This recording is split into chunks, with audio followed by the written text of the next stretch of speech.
When are you going to get tired? Tired of living the same life, tired of having the same problems, tired of having the same stress, and finally do something about it because you wake up every single day saying you want change, but then you do the same things you did yesterday. So, in this video, I'm going to give you 12 micro habits that you can start today that can ultimately help you change your life. So, let's get straight into it.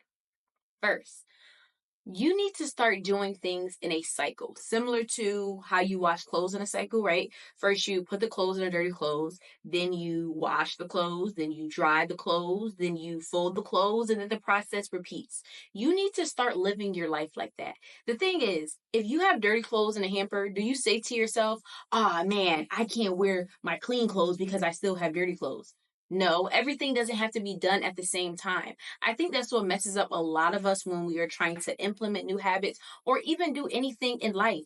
Everything does not have to be perfect for it to work. You can wear clean clothes if you still have dirty clothes in a hamper, and eventually those clothes will get clean when the time comes. All of your clothes do not have to be clean, folded, dried, and washed every single day. So think about that when it comes to multiple habits that you are trying to start in your life, whether it is something such as folding clothes, whether it is something such as cleaning your house, whether it is something such as starting that business. You need to start doing things in a cycle. This day I'm going to do this. This day I'm going to do that. What we often do is put too much pressure on ourselves, and it's what causes us not to do honestly anything. Because it's like, I have to have everything done and everything has to be perfect. Listen, you had a long day at work. I know you said you were about to wash all those dishes and you were about to do all this, but it's okay if you, honestly, I'm gonna be honest with y'all. Sometimes if I've had a long day, I will literally soak the dishes, right? I cook some chicken in a pot. I don't want the grease to stick. I put some hot water in there. I put some dish detergent in there. I put all my utensils inside of a bowl that has dish detergent and stuff in there so everything can soak. So the following day I can wash them.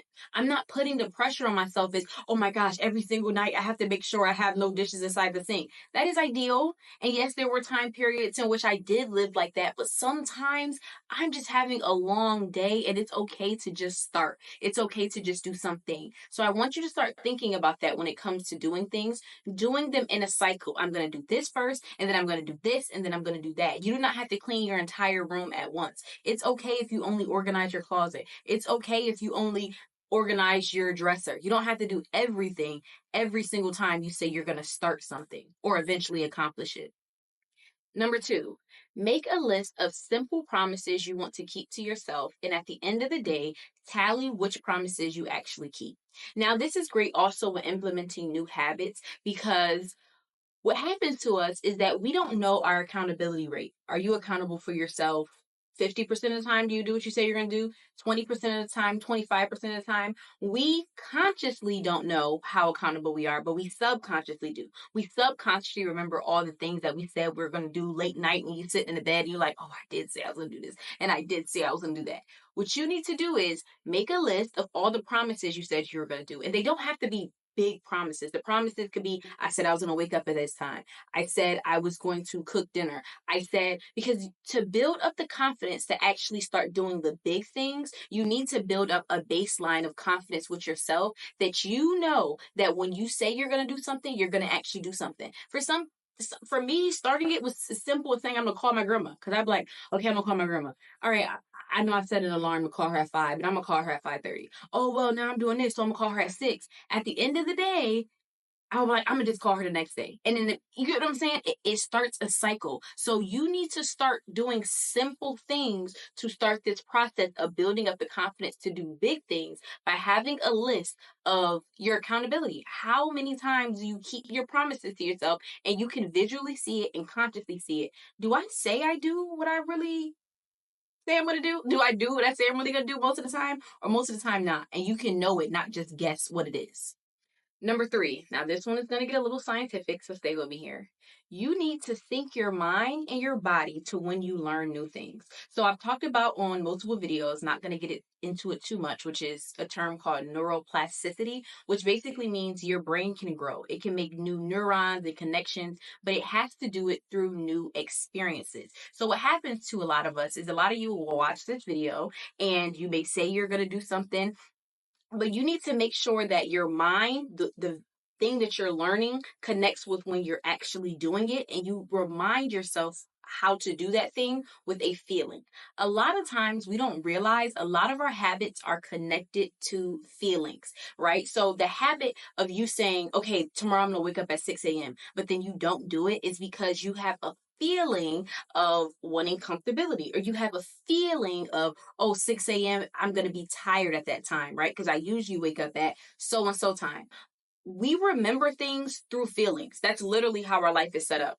It took me a while to notice it, but it makes complete sense. What you do or you don't do is based on a feeling. There's a reason why you don't touch a hot stove, right? Because you know hot things will burn you. It'll give you that sensation of like a bad feeling.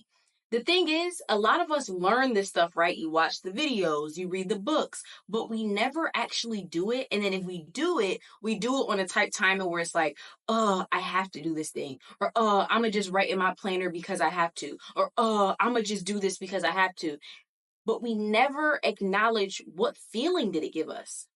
And a lot of times that leads our brains to not really think of it to be real, because our brains are like, oh, yeah, we did do that, but I don't remember the feeling it gave to us. It isn't real. So when you are doing things, and even sometimes things you don't necessarily want to do, I often remind people, you don't have to fake a feeling. Like if you're going to the gym and it's hard, you don't have to be like, oh my gosh, this is the best thing ever. But you can say to yourself in that moment, hey, this is hard, but I'm really proud of you. Hey, I know we didn't want to journal today, but I'm really glad that we did. I'm glad that we did it, right? Remind yourself of the feeling. When you are doing things, say to yourself the feeling that you are getting so your brain can register it as being real. Because if you don't tie a feeling to things, if you do things, which a lot of times we do when we're doing new practices that we don't want to do, we try to do it without feelings, right? And I've even said that in some of my videos before, but now I'm learning more. I used to say things like, oh, don't care about the feeling, or you don't worry about how you're feeling. No, acknowledge how you're feeling and remind yourself, I'm doing this because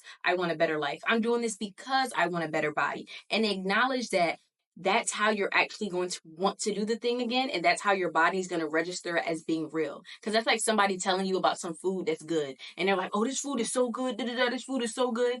When you're hungry, you're probably not going to order that food because you're like, I'd rather order what I already know. I'd rather order something that already gave me a good feeling, contrary to ordering something that I don't know if it's good or not, if that makes any sense. So it's the same thing when you're doing new things. Make sure you have a mind and body connection with acknowledging the feeling that you are getting while you're doing things and after you're doing these things that you're trying to implement. Next, prime your mind for your day and activities. So, priming, we've heard it before, right? Especially if you wear makeup, you put on primer. If you do lashes, when you get your lashes done, your lash tech first puts on primer. I only know that because I used to do lashes. I say that to say priming is kind of like the base. The prime makes things smooth. The prime essentially makes things applicable the way you want them to be, right? When you prime something, you basically say, this is how I want it to go on, and then you apply the things on top of it, if that makes any sense. I say that to say, you need to prime your day and prime your activity. So, in the beginning of the day, set your intention for the day. This is how I want my day to be. I want to have a great day at the office. I want to know what I'm going to say during an interview. I want to, when you are literally going into places to look for things, right? You're going into the store to look for a dress. Prime your mind. I'm going to find this blue dress that's going to be great for me. It's going to fit great. It's going to this and that. Now, I know some of you may be like, that's woo woo. But to a certain extent, it actually does work, right? We have something called a confirmation bias inside of our brain, which means your brain is going to see things and detect things that you already told it to look out for. So if you tell someone, hey, go into the store and find a blue dress, if they already have in their mind, they're not going to find the dress. They're not going to get it. They're less likely to see it. And it's happened to us before when our parents have told us, oh, go in there and get me something, right? Go in there. My mom told me, oh, go in there and get my shoe. And I really didn't want to get her shoe. And so for the life of me, I don't know where the shoe is. I don't know where the shoe is. I don't know where the shoe is. And then she comes in there and she finds the shoe. And I'm like, oh, it was right there. It was because I already told my brain I didn't want to find it. And so you have to think about that. When you wake up and you tell yourself you're going to have, it's going to be a long day today. It's going to be a hard day today. I'm not going to do this. I'm not going to do that. You're more likely to actually do the thing you said you're going to do. What you said you're going to do is have a bad day. What you said you're going to do is not find that dress. What you said you're going to do is not have a good time at work. And so you wonder why that happens. And you use it as a confirmation, right? I knew I wasn't going to do this. I knew it was going to be a bad day, because that's all your brain was looking out for. Your brain wants you to be right. It doesn't want you to be wrong. And so what I want you to start doing is priming your day, telling yourself what kind of day you're going to have. Tell yourself before you do activities or different things how this is going to work out for you, so you are more likely to see the things that are more beneficial to you, contrary to seeing the things that aren't beneficial for you or aren't going to make you happy. Next, you should have one goal every 3 to 6 months. I have realized one of our problems is that we have an addiction to goals. We have so many goals that we want to have. The beginning of the year, we create these vision boards, and the vision boards have us getting a boyfriend. It has us going to Aruba. It has us going to Greece. It has us starting a business. It has us making $1 million. And you list all these things and you look at it and it's like, this is what you put the pressure on your body to do on a consistent basis, right? To do all these things. You're kind of telling yourself, I'm going to be happy when I do these things. And a lot of these things you don't do. So a lot of times you feel unhappy. I've learned having one goal every 3 to 6 months, one large goal does great things. First, it exercises your brain to acknowledge the fact that not every day has to be a perfect day, but at least on a consistent basis, you're inching towards a goal. When you have too many goals in a year, that means, if you really think about it, that means technically almost every day needs to be a perfect day. For you to get all those goals, every day needs to be almost perfect. And when it's not, because life happens, it makes you feel down and it makes you feel less motivated. And it ultimately confirms for you that you can't do these things, that these things are too hard for you, that people like you don't do it. So having one goal every 3 to 6 months, right? That is roughly 2 to 4 goals a year. That is great, because those should be larger goals. Those should be goals that you can test out and try out, and you get what I'm saying, and see if they work or see if they don't work, and you have time to improve, you have the time to mess up. But when you have too many goals in a month, too many goals in a year, too many goals even in a week for some people, it's so easy to get frustrated with yourself when you do human things such as make mistakes, such as get tired, such as you, like, all these normal things that happens to anybody, but it makes you feel unworthy. It makes you feel down on yourself, and you feel like everyone else is doing more things. But one thing I've realized about a lot of successful people, it's not necessarily that they have so many goals, is that they have large goals that they do over a time span of time. And most successful people you know about, they've been doing this for 3, 4 years. So by the time you know them, yes, they've accomplished so many goals. But if you break it down, it's like, wait, that person, technically that year, they only accomplished 1 to 2 things, big things. But they were so big that it put them on a higher level, and then a higher level, and then a higher level. So I definitely recommend to have one goal every 3 to 6 months. Another one, have a Instagram where I always talk about this because I have this, but have 2 Instagrams. One Instagram you use 5 days out of the week, the next Instagram you use 2 days out of the week. Or I guess it's kind of really only can work for Instagram because the way Instagram is set up, but I mainly use Instagram, so that's probably why I do it. But have it in a way where you have one Instagram I spoke about before, which is like your manifesting Instagram, which is like your dream life Instagram. You probably don't follow friends on there or family, but you only follow people who are doing what you want to do. They're going to motivate you, all these other things. But then you still have your regular Instagram. You don't have to get rid of it, the one that you've had for years, and you follow all those people and all those other things, but only use that 2 days out of the week, ideally on the weekends or on your days off, depending on your schedule. But Monday through Friday, you should be using your Instagram that is putting you in the right direction. Your Instagram that is reminding you of what you can do. Your Instagram that is subconsciously always motivating you and telling you you could do this, you could do that. It is not full of BS, because I noticed that about myself. Like, don't get me wrong, we are not perfect individuals. And sometimes I do want to know what's going on with my friends. Sometimes I do want to know what's going on with my old classmates or my family and stuff like that. So I don't think you should necessarily cut that entire page off. And I'm also not one of them advocates of like, oh, only follow people, unfollow all those people that aren't productive or all this other stuff on your main Instagram. Because if you're anything like me, you've had that Instagram for probably over 10 years, you follow thousands of people, and it's just like, that's a lot. Personally, that's just a lot. So, like I said, create another one. And I use that 5 days out of the week. That Instagram that I've had for years, I do not go on there Monday through Friday. Saturday and Sunday, when I'm, want to be out, okay, yeah, I can post on there. I can be on there. I can see what's going on. And then as soon as Monday rolls around, okay, let's get back to it. Let's get back in the grind. And I feel like it creates a good balance for myself because it's not a part of me that feels like I'm missing out. And then the great thing about it too is I'm also learning I'm not missing out on nothing. Like a lot of stuff that I do see in that 48-hour time span, I just be like, I mean, some of the stuff is interesting, don't get me wrong, but I just really be like, this would have had no benefit to my life Monday through Friday. But it's so easy for us to feel like we have to know what this person is doing and what that person is doing. And we just want to always know just because. But when you take that out of your psyche, you take that out of your brain, you realize it's really not even that important. And I can know about it here and there, but I don't need to see it every single day. Another one is, and this one is specifically for your body, lights in the morning. Soon as you wake up, I definitely recommend if you have a balcony or if you have a porch to go out there and get some fresh light. If you don't, open a nice window. And you don't necessarily have to literally just open the window, look out the window. I mean, if you want to open the window, you got a screen, you can, but get light in the morning. Now, this has been scientifically proven to help something called your circadian rhythm, right? So I'm not going to go into it too much. It's very scientific, but basically our body, we have a time that we wake up and go to sleep, whichever you choose to, but your body has an internal time in which it feels like it should be sleep and it should wake up.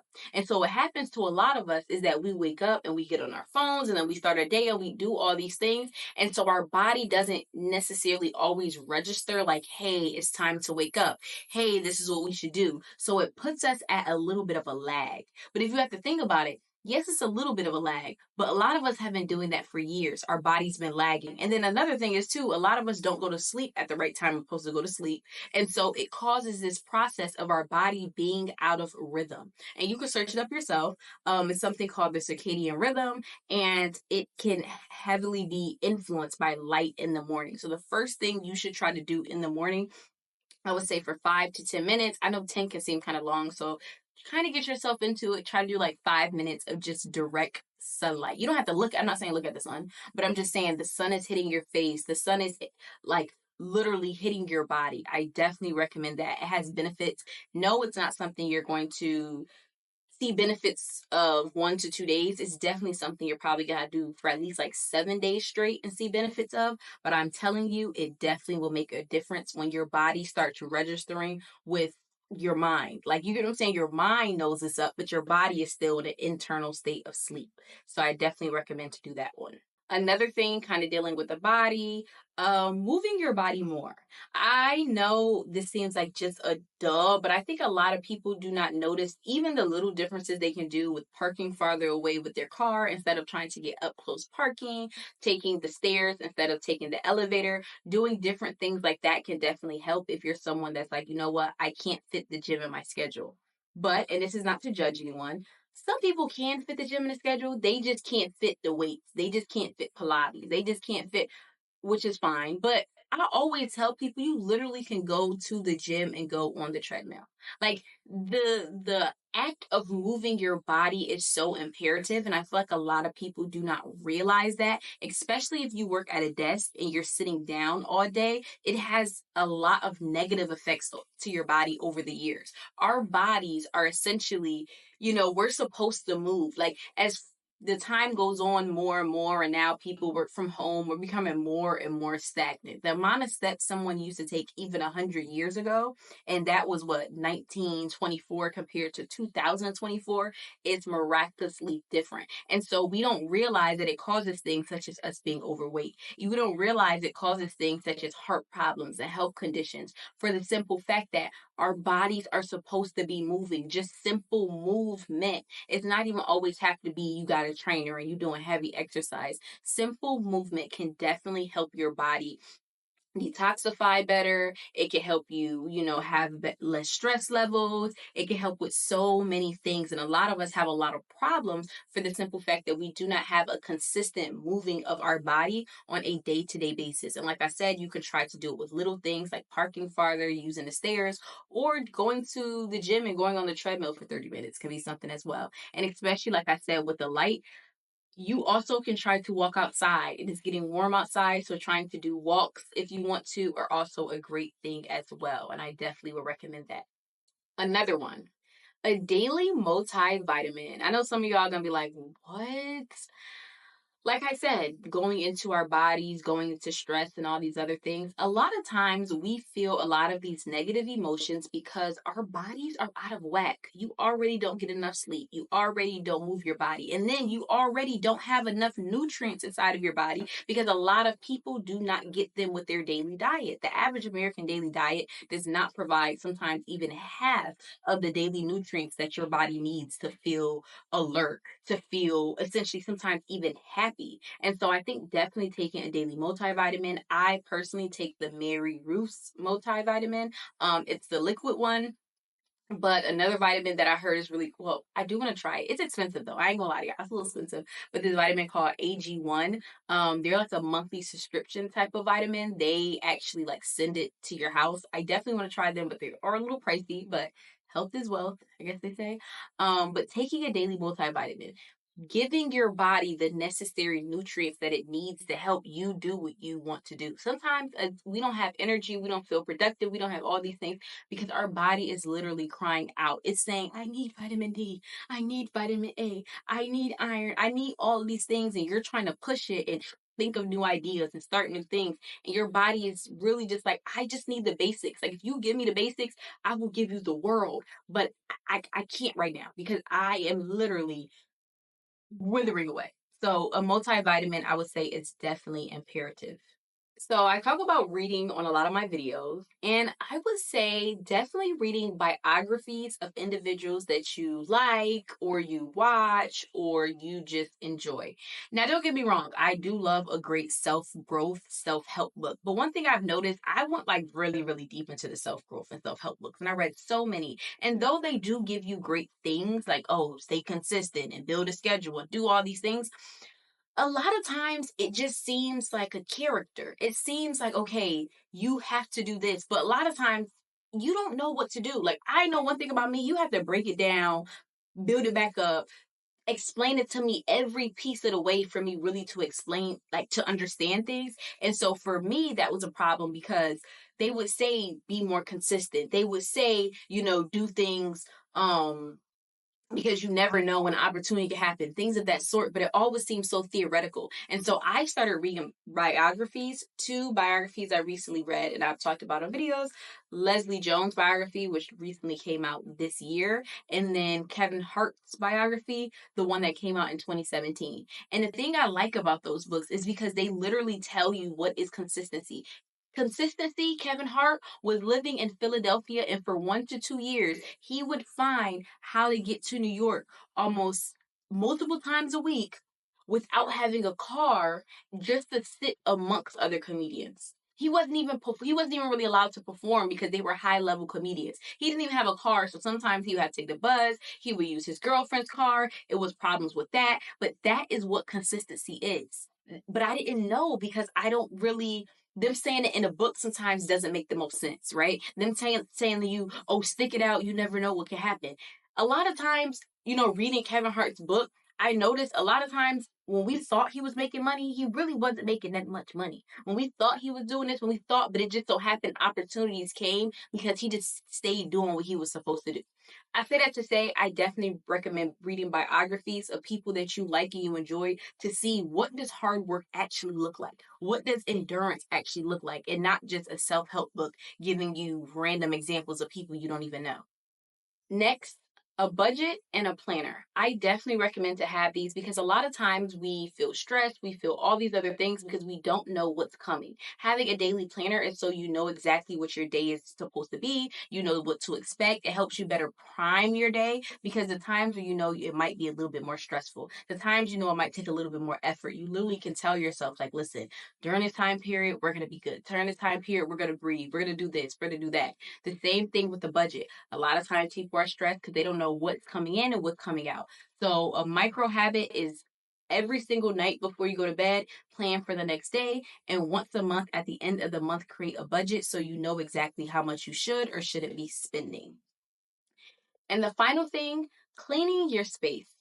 We, like I said, we have a connection between our minds, our bodies, all these other things. Like there's so many connections to things that we don't realize. And a lot of times, your space being dirty causes your mind to feel dirty. Your space being cluttered causes your mind to feel cluttered. And it can't think smoothly and it can't think properly. And so I definitely recommend to try to clean your space. Like I said, you can do it on a cycle, but trying to consistently clean it, trying to understand that, you know what, I don't have to have every single thing be spick and spam, but get on a consistent basis of your body getting used to, okay, I gotta pick this up, this goes here, okay, that goes there, places for everything, and that definitely will help declutter your brain and help you think better. So thank you guys so much for watching my video. Don't forget to like, comment, and subscribe. I hope you learned some great things from here. I hope you are able to use some of these tips. And don't forget to go below in the caption and sign up for my newsletter where I will be sending out notifications when I come out with new videos, different kind of tips and tricks for wellness and self-growth. And then I also will be using that to send out notifications for the 2024 goals group chat. So thank you guys so much and have a great one.